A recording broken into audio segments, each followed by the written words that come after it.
আজকে শোনাবো তোমাদের এক অনুভূতির গল্প, যা জীবনের প্রতিটি পদক্ষেপে না বলার মতোই রয়ে গেছে। নীল আর আমার পথ চলা শুরু হয়েছিল শহরের একটা পুরনো কোনো বিশ্ববিদ্যালয়ের থেকে। আমাদের প্রেম ছিল অনেকটা কদম ফুলের মতো কোমল এবং স্নিগ্ধ, আর বর্ষার গন্ধ মাখা। নীল ছিল খুব সাধারণ একটা ছেলে, যার স্বপ্নের চেয়েও বড় ছিল আমার মুখের হাসি। আমাকে ভালোবেসে নীল নিজের সবটুকু উজাড় করে দিয়েছিল, কিন্তু সময়ের স্রোতে পরিস্থিতি বদলাতে থাকে। আমি কর্পোরেট জগতের উচ্চাঙ্গাকী এক মেয়ে।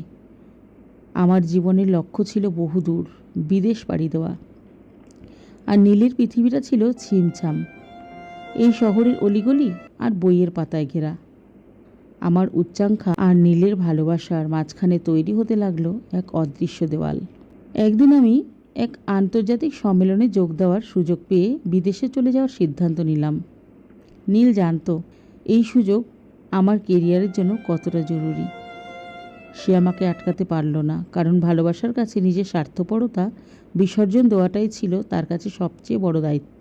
বিদায়ের দিন বিমানবন্দরে আমি যখন কাঁদো কাঁদো মুখে দাঁড়িয়েছিলাম, নীল তখন নিজের চোখের জল লুকিয়ে হাসি মুখে বলেছিল, যেখানে তুমি থাকবে সেখানেই আমি থাকবো সবসময়। আমার বিদায়ের পর আজ কেটে গেছে অনেক বছর।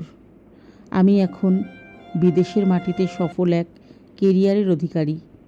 জীবনের সব প্রাপ্তি আমার হাতের মুঠোয়, কিন্তু প্রতিদিনের ব্যস্ততার মাঝে যখন চারপাশ নিস্তব্ধ হয়ে আসে, তখন আমার মনে পড়ে যায় সেই নীলের হাসি মুখের কথা।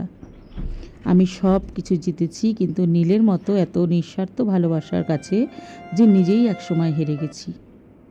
আর নীল, সে আজও সেই পুরনো শহরের চা হাতে নিয়ে বসে থাকে, আমার দিকে তাকিয়ে অস্ফুটে বলে, তুমি ভালো থেকো, কারণ তোমার জয়টাই তো আমার ভালোবাসার সবচেয়ে বড় সার্থকতা। কেমন লাগলো গল্পটি অবশ্যই জানাবেন কমেন্ট বক্সে, এবং ইউটিউব থেকে দেখে থাকলে দয়া করে সাবস্ক্রাইব করে দেবেন প্লিজ। আর যদি ফেসবুক থেকে দেখে থাকেন অবশ্যই ফলো করে আমার সাথে থাকবেন। অসংখ্য ধন্যবাদ বন্ধুরা। আবারও আসবো নতুন কোনো গল্প নিয়ে। ততদিন ভালো থাকবেন এবং সুস্থ থাকবেন, মন দিয়ে কাজ করবেন।